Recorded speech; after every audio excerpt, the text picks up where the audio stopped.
Yes, sir. What's your name? Derek Watson. Derek, I hear you just got black flagged. Yes, sir. Shame on you, Derek. How long have you been racing? 7 years. And you got a black flag. You should be ashamed of yourself. What was it for, Derek? For the smoothest rider. Oh, not so bad. That was a good thing. Derek, you and your father, Don, have been riding together, I know, way back 6 years ago. You were riding with the CMRA 6-7 years ago. And here you are, the winner of the smoothest rider.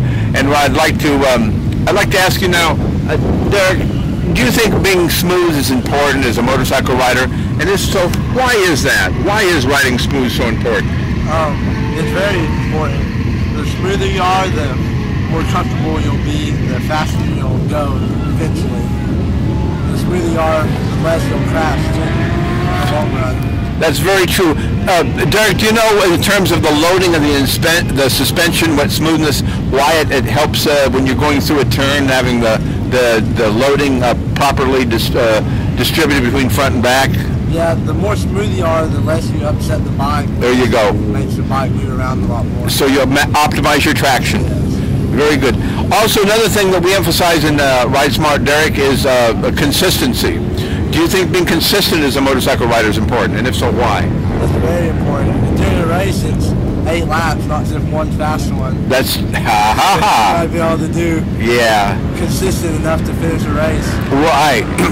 One thing of a more serious nature, you see so many fatalities out in public streets and highways now, Derek. What do you think is going on? Why are they riding in that way? Ignorant, that's true. Don't pay attention. Yeah, they're out there. Do you think they're racing each other? And you think I think they're probably, they just really don't realize what they got themselves into and how dangerous it is.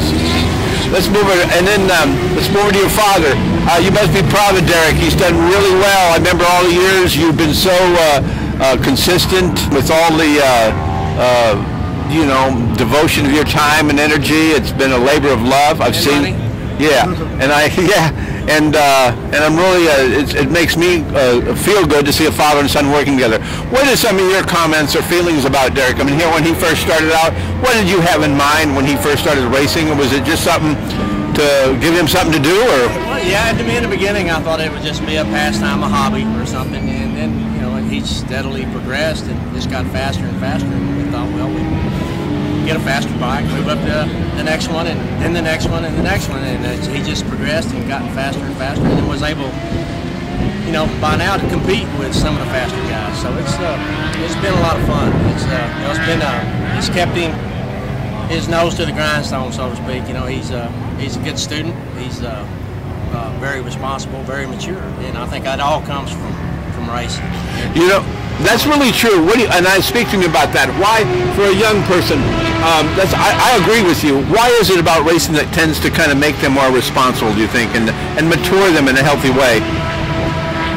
It's hard to say, but when you go out there on the track, you're around other people. You got to think about what you could do to somebody else as well as yourself. But it's hard to say, but it's good for them. I think they mature quicker, and to go out on a bike and do what they do and go that fast, you have to be mature. What is this bike, Derek? Is it Suzuki 750? And that's quite a lot of horsepower. Do you normally run the 750 or 600 or liter bike? I've been sprint racing 750 and 600 and endurance on the 1000. I see. And next year, what's your plans? For now, I'm thinking of sprint racing 750 and the CMRA and endurance on the 1000. If anything else comes up, I'll do it, of course. Well, okay, very good. Have you, one last thing, what do you think to a rider that's maybe wanting to get into, and of course we're talking about the CMRA here, Central Motorcycle Racing Association, that is the club level racing organization here for Central Texas. What do you think somebody should do to maybe get involved with the CMRA? What are the steps, do you think? Well, if you don't know how to ride, you try days of course, brothers. Of course, take the rider school. then Right. take it slow. Right. Get it over your head and try to do too much at once. What, yeah, exactly. In fact, let me have you restate that. What do you think is the most important thing for a rider on a motorcycle so they don't get hurt and that they progress in a kind of incremental fashion? What would your best advice if you were to tell somebody? To take it slow and make sure you get enough seat time, get comfortable, and take classes if you need to. Well, very good. Also, and Don, one last thing. I know you've been a board director for the CMRA for about 4 years, wasn't it? 2 years. 2 years. Yes. And Don, what do you feel that you helped the CMRA in doing that? And what's your thoughts about someone maybe been thinking about, joining the CMRA? Being a board member wasn't a great educational learning experience for sure.